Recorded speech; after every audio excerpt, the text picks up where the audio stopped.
আসসালামু আলাইকুম রহমতুল্লাহি ওয়া বারাকাতুহু। আলহামদুলিল্লাহি রাব্বিল আলামিন ওয়াসসালাতু ওয়াসসালামু আলা সাইয়্যিদিল মুরসালিন ওয়া আলা আলিহি ওয়া আসহাবিহি আজমাইন, আম্মা বাদ। প্রিয় মুসলিম ভাইয়েরা, আমাদের রজব মাস চলছে। তো আমরা সকলেই জানি রজব মাস, শাবান মাস, রমজান মাস খুবই গুরুত্বপূর্ণ মাস এবং ফজিলতপূর্ণ মাস। আমরা উদাহরণ দিয়ে বলতে পারি, যেমন একজন কৃষক, সে প্রথমে জমি চাষ করে, তারপর জমিতে বীজ বপন করে, তারপর ফসল কাটে।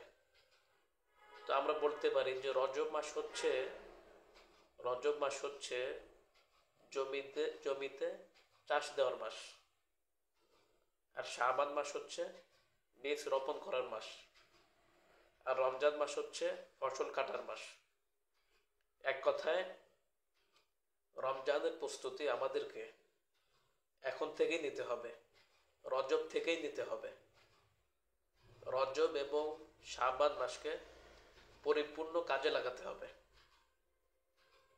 এক্ষেত্রে রাসূলুল্লাহ সাল্লাল্লাহু আলাইহি ওয়াসাল্লাম রজব মাস থেকেই পরিপূর্ণভাবে ইবাদতের জন্য লেগে যেতেন, লুঙ্গিকে শক্ত করে বাঁধতেন এবং পরিপূর্ণ ইবাদতে লেগে যেতেন। আব্দুল্লাহ ইবনে আব্বাস রাদিয়াল্লাহু আনহু থেকে বর্ণিত, তিনি বলেন, রজব মাস আসলে আমরা রাসূলুল্লাহ সাল্লাল্লাহু আলাইহি ওয়াসাল্লামকে দেখতাম যে তিনি কখনো এমনভাবে রোজা রাখা শুরু করতেন, আমরা মনে করতাম হয়তো তিনি কখনো রোজা ছাড়বেনই না। আবার অনেক সময় দেখতাম এমনভাবে রোজা ছাড়া শুরু করছেন রজব মাসে, হয়তো তিনি আর রোজা রাখবেন না। এর মর্মার্থ হলো যে পুরা মাসে রোজা রাখাটা বাধ্যতামূলক না, আবশ্যক না। আবার নবীজি অধিকাংশ সময় রোজা রাখতেন, অধিকাংশ দিন রোজা রাখতেন, বিশেষ করে রজব এবং শাবানে। এর অর্থ দাঁড়ায় যে যদিও আবশ্যক না, তারপরও রোজা রাখাটা সর্বশ্রেষ্ঠ আমল, সর্বোত্তম, নবীজির আদর্শ। এর জন্য একেবারে ছেড়েও দেওয়া যাবে না, আবার একেবারে খুব বেশিও করা যাবে না, একদম রমজান মাসের মতো পুরা মাস রোজা রাখা যাবে না। তবে রমজানের প্রস্তুতি হিসাবে রজব মাসকে পরিপূর্ণ কাজে লাগাতে হবে, শাবান মাসকে পরিপূর্ণ কাজে লাগাতে হবে। আমি একটি বিষয় আপনাদেরকে ক্লিয়ার করি, খুব বেশি পরিমাণে আমল করলে আর ইবাদত করলে সফলতা লাভ করা যায় না। খুব বেশি ইবাদত করলেই আল্লাহ তাআলা ইবাদত কবুল করে না। এজন্য আমি আপনাদেরকে একটি গুরুত্বপূর্ণ মেসেজ দেব, খুব খেয়াল করে শুনবেন, মনোযোগ দিয়ে শুনবেন, আমলের নিয়তে শুনবেন, নিজের মধ্যে বাস্তবায়ন করবেন। মেসেজটা হচ্ছে, ইবাদত কবুলের শর্ত দুইটা, সকলে এটা মুখস্থ করবেন, নিজের মধ্যে ধারণ করবেন। ইবাদত কবুলের শর্ত দুইটা। এক নাম্বার হচ্ছে আল্লাহকে খুশি করার জন্য করা, খুলসিয়াত থাকা, একনিষ্ঠতা থাকা, একমাত্র আল্লাহকে রাজি খুশি করার জন্যই ইবাদতটুকু পালন করা। আর দুই নাম্বার শর্ত হচ্ছে নবীর তরিকায় করা। যদি আপনি এই দুই শর্ত লঙ্ঘন করেন, অথবা এই দুই শর্তের কোনো একটি শর্ত লঙ্ঘন করেন, তাহলে আপনার ইবাদত কবুল হবে না। আপনার ইবাদত যদি পাহাড় পরিমাণও হয়, আসমান পরিমাণও হয়, গোটা দুনিয়া পরিমাণও হয়, এরপর আল্লাহর কাছে কবুল হবে না। এজন্য এই দুইটা বিষয় আগে ঠিক করে নিতে হবে, একমাত্র আল্লাহকে খুশি করার জন্য করা এবং নবীর তরিকায় করা, নবীর সুন্নত হিসাবে করা। এর জন্য আমরা একটা দৃঢ় সংকল্প করতে পারি যে এখন থেকে আমাদের ভেতরকে, আমাদের কলবের ভেতরটাকে তাওহীদের জন্য তৈরি করতে হবে। অর্থাৎ আমাদের আকীদার মধ্যে শুধু তাওহীদ থাকবে, তাওহীদ ছাড়া কোনো শিরিক, কুফর, বেদাত, তারপরে আরও যত রকমের তাগুত আছে, গায়রুল্লাহ আছে, সব বের করে দিতে হবে, ওর একমাত্র তাওহীদকে বসাইতে হবে। বিতর্কে তাওহীদ ভিত্তিক করতে হবে, আর আমাদের বাহ্যিককে, উপরটাকে সুন্নাহ ভিত্তিক করতে হবে। আর এক কথা বলতে পারি, এটা বলে সুবিধা হবে, আমাদের ইমান তো অন্তরের বিষয়, বিশ্বাসের সাথে সম্পর্কিত, অল্পের সাথে সম্পর্কিত। তাহলে আমরা বলতে পারি আমাদের ইমানকে তৈরি করতে হবে তাওহীদ ভিত্তিক, তাওহীদ ভিত্তিক ইমান এবং সুন্নাহ ভিত্তিক আমল প্রতিষ্ঠা করতে হবে। তাহলেই কেবলমাত্র আল্লাহ তাআলা আপনার ইবাদতকে কবুল করবেন। ভিতরটাকে তাওহীদ দ্বারা সাজান, আর উপরটাকে সুন্নাহ দ্বারা সাজান, আপনার সমস্ত আমলকে সুন্নাহ তরিকায় করেন, আর আকীদাটাকে তাওহীদ ভিত্তিক করেন, তাহলে আপনার সমস্ত আমল কবুল হবে।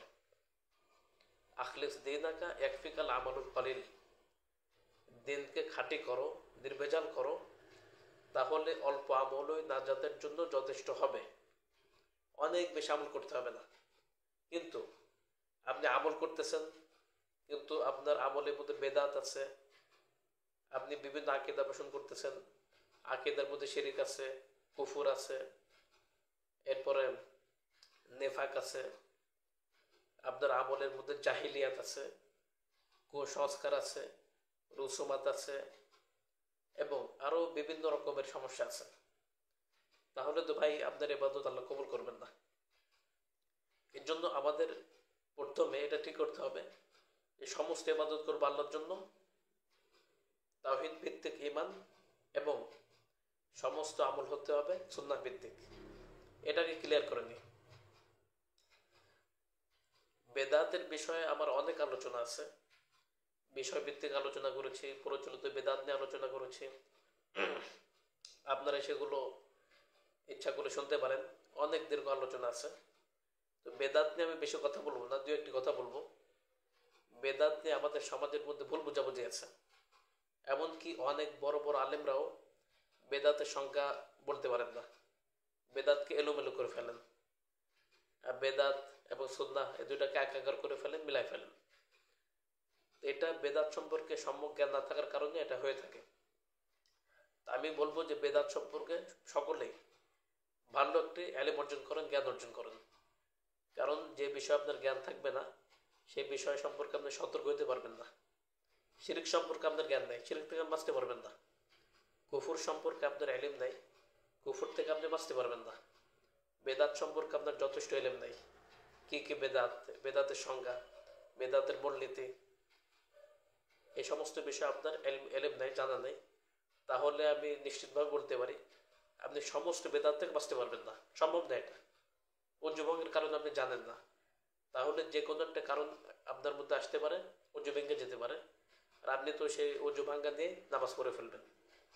নামাজ ভঙ্গের 19টি কারণ আপনার জানা নেই, তখন কোনো একটি কারণ সংগঠিত হয়ে গেল, আর নামাজ ভঙ্গের কারণটা নিয়ে আপনি নামাজ পড়ে ফেললেন, নামাজ হবে? কখনো হবে না। এই জন্য ভাই এলেম অর্জন করতে হবে, এলেম অর্জনের ক্ষেত্রে কোনো বিকল্প নেই, খুব বেশি পরিমাণে এলেম অর্জন করতে হবে। আর আমি ওলামা ইকরামকে বলবো, আমরা দাওরা হাদিস শেষ করছি, এর অর্থ এটা না যে সমস্ত লেখাপড়া শেষ, তাকমিল সব আমি সম্পন্ন করে ফেলছি, বিষয়টা আসলে এমন না। দাওরা হাদিস শেষ করা মানে আমার আব্বু শায়েখ মুফতি শাহাদাত হোসেন কাসিমি তিনি বলেন, দাওরা হাদিস শেষ করার অর্থটা হচ্ছে একটা মাকতাবার চাবিগুচ্ছ হাতে নিয়ে মাকতাবার তালা খোলা। মানে আমি কিছু আরবি জানতে পারলাম, ব্যাকরণ জানতে পারলাম, কিছুটা এলেম অর্জন করতে পারলাম, এখন মূলত হাদিস কোরআন পড়ার জন্য, ঘাটাঘাটি করার জন্য একটু ব্যাকরণ, আরবি, বালাগাত, ফাসাদ, নাহু সরফ, মানতিক, এই সমস্ত কিছু বিষয় আমি কেবল জানতে পারছি। কোরআন হাদিসে ঢোকার জন্য আরবিটা আমি শিখতে পারছি 12-13 বছর লেখাপড়া করে। এখন কোরআনে ঢুকে আমি কি করব? মূল এলেমটা অর্জন করব। এটা অর্জন করতে করতে আপনার সারা জীবন চলে যাবে, আপনি বুড়ো হয়ে যাবেন, কিন্তু আপনার লেখাপড়া শেষ হবে না। এজন্য ইমাম সমস্ত ইমামরা মৃত্যুর সময় অনেকে লেখাপড়া করতেন, এলিমদের চর্চা করতেন। এটা অনেক ঘটনা আছে, যাই হোক সেদিকে যাচ্ছে না। আমি ওলামা কেরামকে বলবো খুব বেশি পরিমাণে লেখাপড়া করতে হবে, খুব বেশি চর্চা করতে হবে। আকীদার বিষয়ে আমাদের লেখাপড়া খুব কম, এবং সেক্ষেত্রে আমাদের চর্চাটাও খুব কম, চেষ্টা মেহনতও খুব কম। তো এটা আমাদের জন্য কাম্য না, ভালো দিক না। এই বিষয়টা আমাদেরকে খুব গুরুত্বের সাথে দেখতে হবে। যাই হোক বীর মুসলিম ভাইয়েরা, যে কথা আমি বলতেছিলাম, যে এবাদত কবুলের জন্য ইখলাস থাকতে হবে এবং নবীর তরিকায় হতে হবে। এটি হাদিস আমি আপনাদের সম্মুখে পেশ করছি। হাদিসটা বুখারী, মুসলিম, আবু দাউদ, ইবনে মাজাহ, সহিহ ইবনে হিব্বান, মুসনাদ আহমদ, হাদিসের যত কিতাব আছে মোটামুটি সব কিতাবের মধ্যে আছে। বুখারীর 2697 নম্বর হাদিস, মুসলিম 4589 নম্বর, আবু দাউদ 4606 নম্বর হাদিস, ইবনে মাজাহ 14 নম্বর হাদিস, সহিহ ইবনে হিব্বান 26 নম্বর হাদিস, মুসনাদ আহমদ 26033 নম্বর হাদিস।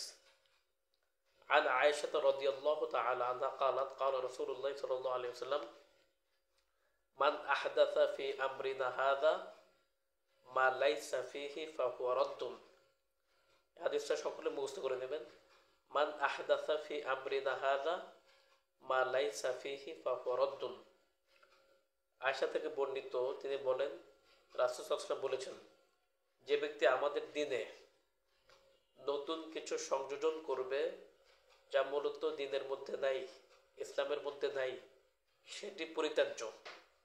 মান আহদাসা ফি আমরিনা হাযা, যারা আমাদের এই বিষয়ের মধ্যে অর্থাৎ দ্বীনের মধ্যে এমন কিছু বিষয় তৈরি করলো, সংযোজন করলো, নতুনত্ব ঢুকাইলো যেটা এই ইসলামের মধ্যে নাই, দ্বীনের মধ্যে নাই, ফাহুয়া রাদ্দুন, সেটা হলো প্রত্যাখ্যাত, পরিত্যাজ্য। এখন এটা হলো বেদাতের সংজ্ঞা। তা আমাদের অনেক আলেমদের মুখে শোনা যায়, খুবই দুঃখজনক বিষয়, বলে ভাই বেদাত তো অনেক প্রকার, হ্যাঁ, ভালো বেদাতও আছে, খারাপ বেদাতও আছে, সব বেদাত বেদাত না। বিভিন্ন রকম বেদাতি কর্মকাণ্ড চালায় আর বেদাতকে জায়েজ করার অপচেষ্টা করে, ঘৃণ্য অপচেষ্টা চালায়।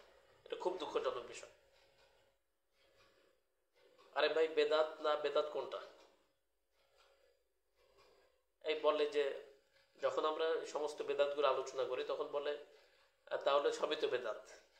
এই ফ্যান চালাই, ফ্যানও বেদাত, মোবাইলও বেদাত, বিমানও বেদাত, এই যে মাইক ব্যবহার করতেছি মাইকটাও বেদাত, এসবই বেদাত।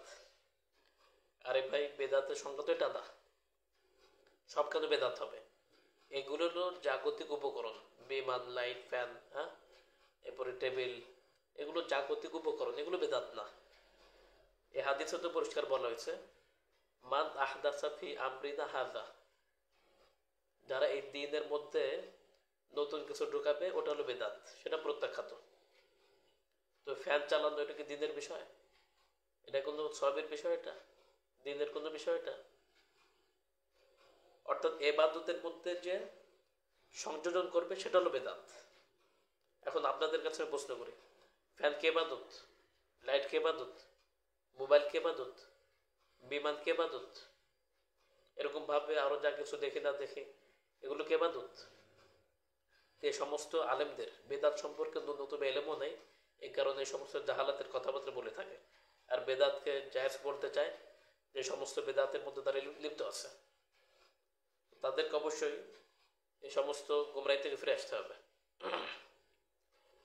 দ্বীনের বিষয় বেদাতটা হচ্ছে, খুব খেয়াল করে শুনবেন, বেদাতটা হচ্ছে, বেদাতের শাব্দিক অর্থ হলো নতুন, নমুনা না দেখে যেটা সৃষ্টি করা, শাব্দিক অর্থ।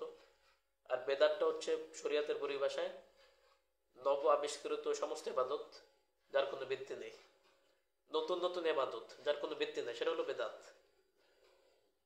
বুঝে আসছে বিষয়টা? যেমন আপনার মৃত্যু ব্যক্তি সংক্রান্ত অসংখ্য বেদাত আছে। কেউ মারা গেলে তারপরে 3 দিনা, 40 মৃত্যুবার্ষিকী, জন্মবার্ষিকী, এগুলো সব বেদাত। এগুলো দিনের নামে নতুন নতুন ইবাদত, এগুলো বেদাত। তারপরে কোরআন খতম, ইসালে সব করে টাকা পয়সা খাওয়া, তারপরে খাবার খাওয়া, এসব বেদাত। এগুলোর মধ্যে আমাদের আলেম সমাজ ডুবে আছে। সবার কথা বলছি না, বেদাতি আলেম সমাজ।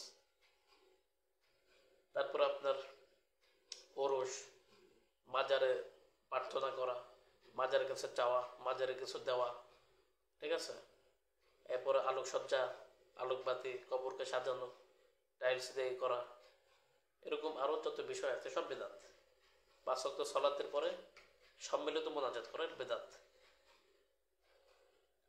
রাসূল সাল্লাল্লাহু আলাইহি ওয়াসাল্লাম সমস্ত কিছু করে গেছেন, সমস্ত সাহাবারা তাদের থেকে শিখছেন, তারা সেগুলো বাস্তবায়ন করে গেছেন। নবীজি সারা জীবনে 5 ওয়াক্ত সালাতের পরে কখনোই সম্মিলিতভাবে 2 হাতে মোনাজাত করেন নাই। কোনো হাদিসের কিতাবে নাই, কোরআনের কোথাও নাই। এটা একটা স্বীকৃত স্পষ্ট বেদাত, কিন্তু এটা অনেকে স্বীকার করতে চায় না। এখানে তারা কি বলে, যদি আমরা বলি ভাই 5 ওয়াক্ত সালাতের পরে সম্মিলিতভাবে মোনাজাত, এটা বেদাত। মোনাজাত শব্দের শাব্দিক অর্থটা কি? মোনাজাত শব্দের শাব্দিক অর্থ হচ্ছে কানে কানে কথা বলা, গোপনে কথা বলা। বুঝাস বিষয়টা? গোপনে কথা বলা, কানে কানে কথা বলা। তো এখানে যে সিস্টেমে আল্লাহ আমিন, একটু কিছু পুরা বেহাক্কে লা ইলাহা ইল্লাল্লাহ, এটা কোনো সিস্টেম হলো এটা? আর প্রথমে কয় আমিন। আমিন মানে কি? আল্লাহ কবুল করো। কিছু না বলে কয় আমিন। দোয়াকে, এবাদতকে একটা ঠাট্টা মশকরার একটা বিষয় বানাইছে। কিছু ভালো হলে বলে ভাই আকাবির পীর বুজুর্গ থেকে আমরা পাইছি, আলেমদের থেকে এটা পেয়েছে, তারা কি ভুল বুঝছে? তারা কি কোরআন হাদিস বুঝতো না? এই সমস্ত কথা বলে। এটা কোরআন আছে। যখন তাদেরকে বলা হয় হ্যাঁ তোমরা আল্লাহর নাযিলকৃত বিধানের উপর চলে আসো, কোরআন হাদিসে যা আছে সেদিকে ফিরে আসো, তখন তারা কি বলে? আমাদের বাপদাদাকে তার উপর পাইছি, তার উপরে আমরা আছি, এই অটল থাকবো। তো জাহিলির যুগে যে বেদাতগুলি ছিল, আমাদের বর্তমান যুগেও সমস্ত বেদাতগুলি আছে ভিন্ন রূপে, ভিন্ন ভিন্ন রূপে ওই সমস্ত বেদাতগুলি চালু আছে। এরা পরিষ্কার। এরাও বলে আমাদের বাপদাদাদেরকে পেয়েছে, বাপদাদা আলেমুল্লাহ মা কাবিরা জাহান্নামে গেলে আমরা জাহান্নামে যাবো, নাউযুবিল্লাহ। যেমন মুশরিকরা বলতো, বাপ দাদার দোহাই দিয়ে বেদাত করা এটা হলো কাফের মুশরিকদের চরিত্র। বাপ দাদার দোহাই দেওয়াটা জায়েজ নেই, সবকিছু কোরআন সুন্নাহর মধ্যে আছে। এরপরে যদি বাপ দাদার দোহাই দিতে হয়, আমি 1 মিনিটের জন্য তর্কের খাতিরে মেনে নিলাম। তো আমি তাদের কাছে প্রশ্ন করি, কোন বাপ দাদার দোহাই দিব? সৌদি কান্ট্রিতে, আরব কান্ট্রিতে এখনো সম্মিলিত মোনাজাত নাই। তো তাদের 30-40 পুরুষ পরে সাহাবায়ে কেরাম। এখন কি আমরা সেই বাপদাদাটাকে মেনে চলবো, নাকি আমাদের বাংলাদেশের, ভারত পাকিস্তান উপমহাদেশের যারা বাপদাদা আছে, যাদের 10 পুরুষ গেলে হবে হিন্দু, নয়তো খ্রিস্টান, নয়তো নাস্তিক, হরে কৃষ্ণ হরে রাম, এদের বাপদাদারটা মানবো নাকি আরবের বাপদাদারটা মানবো আমরা? আরব মূলত বাপদাদার দোহাই দেওয়াটা জায়েজ নেই। এরপর মেনে নিলেও তো আরবে নাই, কখনো ছিল না। মুফতি ফয়জুল্লাহ রহমতুল্লাহ আলাইহি সুস্পষ্ট করে বলছেন এটা স্বীকৃত বেদাত। এরপর রশিদ আহমেদ গাঙ্গুহি রহমতুল্লাহ আলাইহি, কাসেম নানুতুবি রহমতুল্লাহ আলাইহি, মুহাজ্জির মাক্কি রহমতুল্লাহ আলাইহি, থানভী রহমতুল্লাহ আলাইহি, এবং দেওবন্দের বড় বড় বিখ্যাত আকাবিরদের কওল আছে, মুফতি শফি রহমতুল্লাহ আলাইহি, তারা বলছে এটা বেদাত। যাই হোক, এগুলো থেকে আমাদের ফিরে আসতে হবে, এই সমস্ত বেদাত থেকে আমাদের পুরোপুরি ফিরে আসতে হবে। আমি যে কথাটা বলছিলাম, কোরআন সুন্নাহ মানবো, কোরআন এবং হাদিসকে মানবো, অন্য কিছু মানবো না। এই যেহেতু রমজান মাস আসতেছে, আমাদের কলবকে প্রস্তুত করতে হবে, তৈরি করতে হবে। আর সে তৈরি করার জন্য কোরআন সুন্নাহ মানতে হবে, কোরআন সুন্নাহর পরিপূর্ণ অনুসরণ করতে হবে, আর সব বেদাতকে আস্থা করে দেখে পড়তে হবে, বেদাতীদের মুখে চড়ে মারতে হবে। এগুলো অনুসরণ করা যাবে না, মান্য করা যাবে না। এজন্য যে সমস্ত বিষয় কোরআন সুন্নাহর সাথে মিলবে না, সেগুলো মানা যাবে না। যত বড় আলেম, যত বড় শাইখুল হাদিস, যত বড় মুফতি, যত বড় আকাবির, যারাই বলুক না কেন, যদি কোরআন সুন্নাহর সাথে না মিলে, সেটা তাদের মুখে চড়ে মারতে হবে, সেটা মানা যাবে না। এক্ষেত্রে তাফসীর কুরতুবীর 117 নম্বর আয়াতে ব্যাখ্যার মধ্যে লেখা আছে, মা লাম তুওয়াফিক কিতাবান আও সুন্নাতান আও আমাল সাহাবা, যা কিছু আল্লাহর কিতাব, রাসূলের সুন্নাত এবং সাহাবীদের আমলের সাথে মিলবে না, সেগুলো প্রত্যাখ্যান করতে হবে, সেগুলো বেদাত। সেগুলো সমস্ত বেদাতীদের মুখে ছুঁড়ে মারতে হবে। তো যাই হোক, যে কথা বলতেছিলাম, রজব মাস জমি চাষ করার মাস, শাবান মাস বীজ রোপণ করার মাস, রমজান মাস ফসল কাটার মাস। জমি চাষ করার আগে আগাছা পরগাছা যত ময়লা আছে সেগুলো আগে ক্লিয়ার করতে হবে, পরিষ্কার করতে হবে, পরিচ্ছন্ন করতে হবে। আমাদের কলব থেকে শিরক কুফর বেদাত দূর করে কলবকে খালি করতে হবে, ক্লিন করতে হবে, পরিষ্কার করতে হবে। এরপরে ইমানকে তাওহীদ ভিত্তিক করতে হবে। এবার আমাদের উপরটাকে, আমাদের সমস্ত আমলকে সুন্নাহ ভিত্তিক করতে হবে। সমস্ত আমল থেকে সমস্ত প্রকার বেদাতকে ছুঁড়ে ফেলতে হবে, আস্থা করে নিক্ষেপ করতে হবে। আকীদাগত বেদাত, আমলে বেদাত, এরপর নিজেকে গঠন করতে হবে। তো সেটার জন্য পরিপূর্ণ কোরআন সুন্নাহ অনুসরণ করতে হবে। তো রজব মাস শুরু হলে যেমন সুন্নতি আমল, মাসনুন আমল, সাহাবীদের আমল অনেক আছে, ঠিক তদ্রূপ বেদাতের অনেক প্রচলন শুরু হয়ে যায়। রজব শুরু হওয়ার সাথে সাথে দেখবেন রাস্তার পাশে পাশে বড় বড় ড্যাক, মাজারওয়ালাদের ড্যাক, ওরস, মাজার, হ্যাঁ, সেন্নি, এরপরে শুধু সারা উপমহাদেশের মধ্যে বিভিন্ন রকম বেদাত শুরু হয়। জাহিলি যুগে ওগুলো ছিল, জাহিলি যুগে ওগুলো ছিল। হযরত আব্দুল্লাহ ইবনে আব্বাস থেকে বর্ণিত, যে না, আবু হুরায়রা থেকে বর্ণিত, জাহিলি যুগের একটা প্রথা ছিল, রজব মাসে তারা পশু দেবতার নামে জবাই করত। তারপরে আরো বিভিন্ন রকম বেদাতি কাজ করত। নবীজি এটা স্পষ্ট করে বলেছেন, হাদিসটা হলো লা তাআরাতা, হাদিসটা খালাস ছিল, যাই হোক, অর্থাৎ দেবতার নামে পশু জবাই করা এগুলো ইসলামের মধ্যে নেই। লক্ষণ আরো কি কি আছে এগুলো ইসলামের মধ্যে নেই। আমাদের সমাজে মুসলিম নামধারী মুশরিকরা দেবতার নামে তো আর মূর্তি, দেবতার নামে তো আর পশু জবাই করতে পারে না, পশু জবাই করে বাবার নামে, মাজারের নামে। তো ওই মুশরিক আর এই মুশরিকের মধ্যে কোনো পার্থক্য নেই। এই জন্য আমাদেরকে অবশ্যই সমস্ত বেদাতকে পরিত্যাগ করতে হবে। তো বেদাত সম্পর্কে নবীতে আরেকটা হাদিসে বলছেন, ফালাইকুম বিসুন্নতি ওয়া সুন্নাতিল খুলাফায়ে রাশিদিন আল মাহদিন আদ্দু আলাইহা বিন নাওয়াজিস ওয়া ইয়াকুম ওয়া মুহদাসাতিল উমুর। তোমাদের উপর আবশ্যক হলো আমার সুন্নাহ, খুলাফায়ে রাশিদিন সুন্নাহকে আঁকড়ে ধরা, শক্তভাবে আঁকড়ে ধরো, তোমার মারির দাঁত দিয়ে আঁকড়ে ধরো, ঠিক আছে? সাবধান, ইবাদতের নামে সওয়াবের উদ্দেশ্যে নব উদ্ভাবিত কাজ করো না, কোনো বেদাত চালু করো না। এটা আছে আবু দাউদ 4607 নম্বর হাদিস, বাইহাকি 20,125 নম্বর হাদিস। অনুরূপভাবে অনেকে বলে যে কিছু ভালো বেদাত, বেদাতে হাসানা, বেদাতে ছাইয়া, বিখ্যাত বিখ্যাত আলেমরাও বলে এগুলি অনুচিত, এগুলো শরীয়তের কথাবার্তা না। عن إرباد بن سارية قال رسول الله صلى الله عليه وسلم وإياكم محدثات الأمور فإن كل محدثة بدعة وكل بدعة ضلالة। ইবরাহিম সারিয়া থেকে বর্ণিত, তিনি বলেন, রাসূল বলেছেন, তোমাদের উপর আবশ্যক হচ্ছে তোমরা প্রত্যেক নতুন ইবাদত, নতুন আবিষ্কৃত বিষয় ছেড়ে দাও, পরিত্যাগ করো। কারণ প্রত্যেক নতুন বিষয়, নতুন আবিষ্কৃত বিষয় বেদাত, আর প্রত্যেক বেদাতি গুমরাহি, কুল্লু বেদাতিন দলালা, সমস্ত প্রকার বেদাতি গুমরাহি। আর আমাদের অনেক আলেম বলতেছে সব ইবাদত গুমরাহি না, কিছু ভালো ইবাদত আর কিছু খারাপ ইবাদত। সব বেদাত গুমরাহি না, কিছু ভালো বেদাত, কিছু খারাপ বেদাত, বেদাতে হাসানা, বেদাতে ছাইয়া। আমি তাদেরকে প্রশ্ন করি যে পায়খানা কিছু ভালো আর কিছু খারাপ নাকি? এটা আপনি বলতে চাচ্ছেন যে পায়খানাটুকু আপনি খাবেন সেটুকু ভালো, আর যেটুকু খাবেন না ওটা খারাপ? এই উদাহরণ দিতে আমি চাইনি, কিন্তু দিতে বাধ্য হয়েছে। আমাদের বিভিন্ন জায়গায় দেখি কেউ মারা গেলে ছাত্র ওস্তাদ সব দৌড়ায় খতম খাওয়ার জন্য, খতম পড়ার জন্য, টাকা নেওয়ার জন্য, ইসালে সব করে মিলাদ কি বলে, ইসালে সব করে মুর্দার খাবে আর কি, পাগলের মতো দৌড়ায়।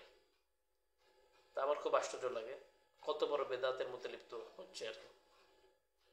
আর এই বেদাতের কথা বললে তখন তারা মুশরিকদের চরিত্র আচরণ দেখায়। আল্লাহ তাআলা আমাদের হেফাজত করুন, আমিন ইয়া রাব্বাল আলামিন।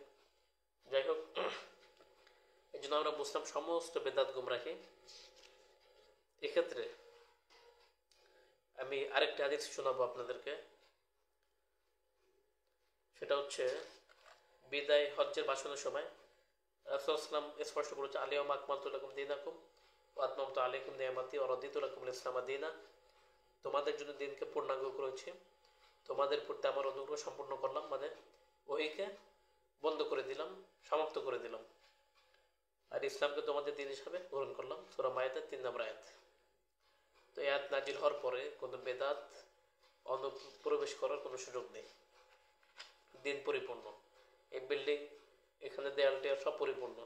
এখন আপনার এখানে কোন ইটা ঢুকানোর কি নেই, সুযোগ নেই। সোনার উপর নিয়ে আসলেও এখানে ঢুকানোর সুযোগ নেই। দিন হচ্ছে এরকম পরিপূর্ণ হয়ে গেছে, সোনার উপর আনলেও আপনি ঢুকাতে পারবেন না।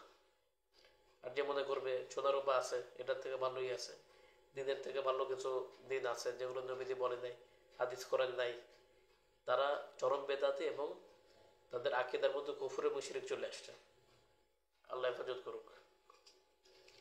প্রিয় মুসলিম ভাইয়েরা, নবীজি এক হাদিসের মধ্যে স্পষ্ট করে বলেছেন,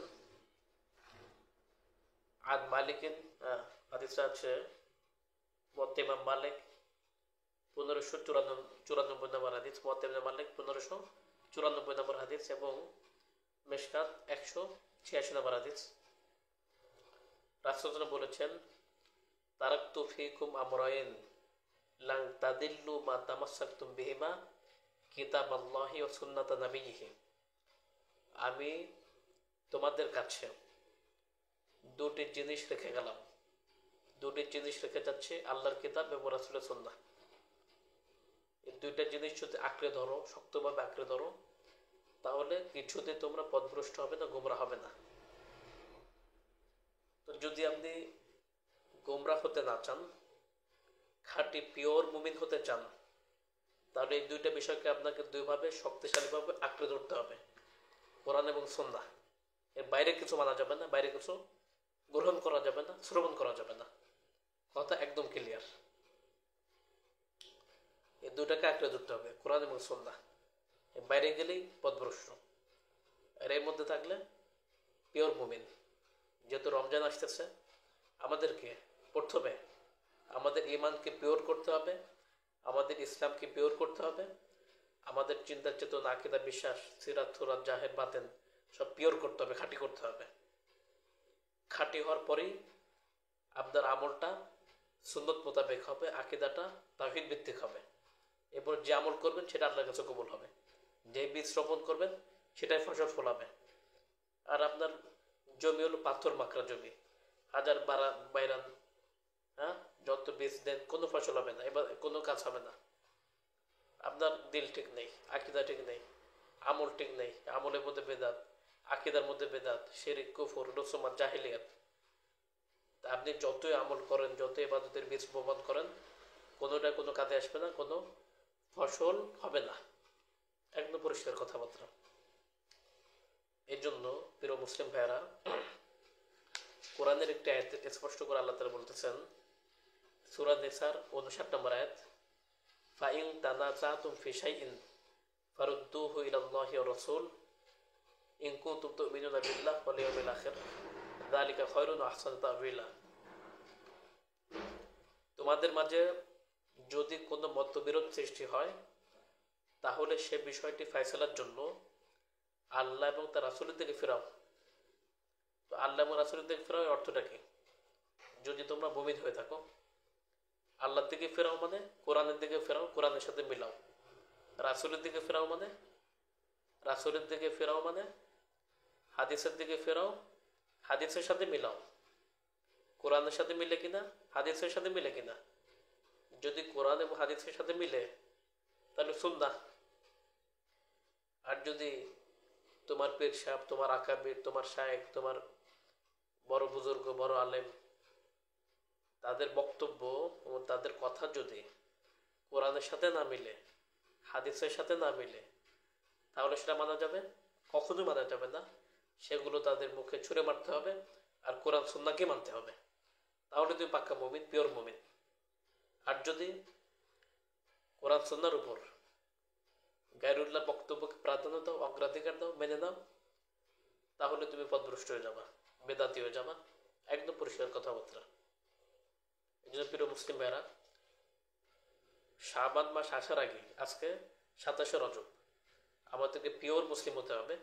আর পিওর মুসলিম হওয়ার জন্য আকীদা থেকে শিরক কুফর বেদাত দূর করতে হবে, এবং ইমানের 3 মূলনীতি, ইমানের শর্তাবলী, এগুলো ধারণ করতে হবে। ইসলামের আরকান আহকাম, ইমানের আহকাম ফরজ, এগুলো ধারণ করতে হবে। শিরক কুফর তাগুত এগুলো থেকে দূরে থাকতে হবে, এবং ইমানটা তাওহীদ ভিত্তিক করতে হবে, আর আমলটা সুন্নাহ ভিত্তিক করতে হবে। আর কোরআন সুন্নাহ শক্তভাবে আঁকড়ে ধরতে হবে, তাহলে আপনি পিওর মুসলিম হতে পারবেন। এই জন্য কথা লম্বা করবো না, সংক্ষিপ্ত করতে চেয়েছিলাম, কিন্তু লম্বা হয়ে গেছে। তো আল্লাহ তাআলা আমাদেরকে বিষয়গুলো বোঝার এবং আমল করার তৌফিক এনায়েত করেন। তো সম্মিলিত মুনাজাত এটা বেদাত। এখানে কয়েকটি কথা বলি। ইবনে তাইমিয়া রাহমাতুল্লাহ আলাইহি এটাকে বেদাত বলছেন। এটা মাজমুল ফাতোয়া 22 নম্বর খণ্ড 519 নম্বর পৃষ্ঠা। এরপর আব্দুল আজিজ বিন আব্দুল আব্বাস রাহমাতুল্লাহ আলাইহি বেদাত বলছেন। এটা হায়াতুল কিবরিল উলামা 1 নম্বর খণ্ড 244 নম্বর পৃষ্ঠা। তারপর শাইখ সালেহ আল হুসাইমিন রহমতুল্লাহ আলাইহি বেদাত বলছেন। এটা আছে ফাতোয়া ওয়াইমিন পৃষ্ঠা 120। আল্লামা আব্দুল হাই রহমতুল্লাহ আলাইহি বেদাত বলছেন। এটা আছে ফাতোয়া আব্দুল হাই 1 খণ্ড পৃষ্ঠা নম্বর 100। আল্লামা ইউসুফ বিন নূর রহমতুল্লাহ আলাইহি বেদাত বলছেন। এটা আছে মারিফুস সুনান 3 নম্বর খণ্ড পৃষ্ঠা নম্বর 407। আল্লামা আবুল কাসেম নানুতুবি রহমতুল্লাহ আলাইহি বেদাত বলছেন। এটা আছে ইমাদউদ্দিন পৃষ্ঠা নম্বর 397। আল্লামা ইবনুল কাইয়িম রহমতুল্লাহ আলাইহি এটাকে বেদাত বলছেন। আছে জাদুল মাদাত 1 নম্বর খণ্ড পৃষ্ঠা নম্বর 66। তারপর আল্লামা মাকসুদউদ্দিন ফিরোজবাদী রহমতুল্লাহ আলাইহি বেদাত বলছেন।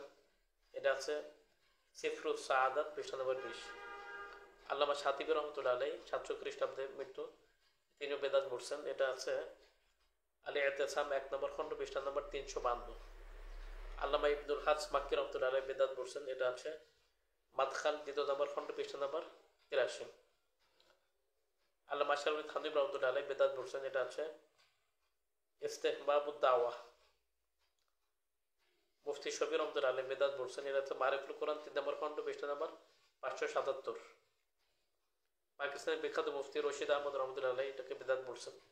এটা হচ্ছে আহকামে দোয়া পৃষ্ঠা নম্বর 13। এরকম বিখ্যাত আলেমদের উদ্ধৃতি দিলাম। এরপরও যদি কোনো ব্যক্তি আমার গালিগালাজ করেন বা খারাপ কথা বলেন, এগুলো তার উপরই বর্তে হবে। আল্লাহ তাআলা আমাদের সকলকে বিষয়গুলো বোঝার এবং আমল করার তৌফিক দান করুন। ওয়া সাল্লাল্লাহু তাআলা আলা নবিনা মুহাম্মদ ওয়া আলা আলিহি ওয়া সাহবিহি আজমাইন। আলহামদুলিল্লাহি রাব্বিল আলামিন। আসসালামু আলাইকুম ওয়া রাহমাতুল্লাহি ওয়া বারাকাতুহু।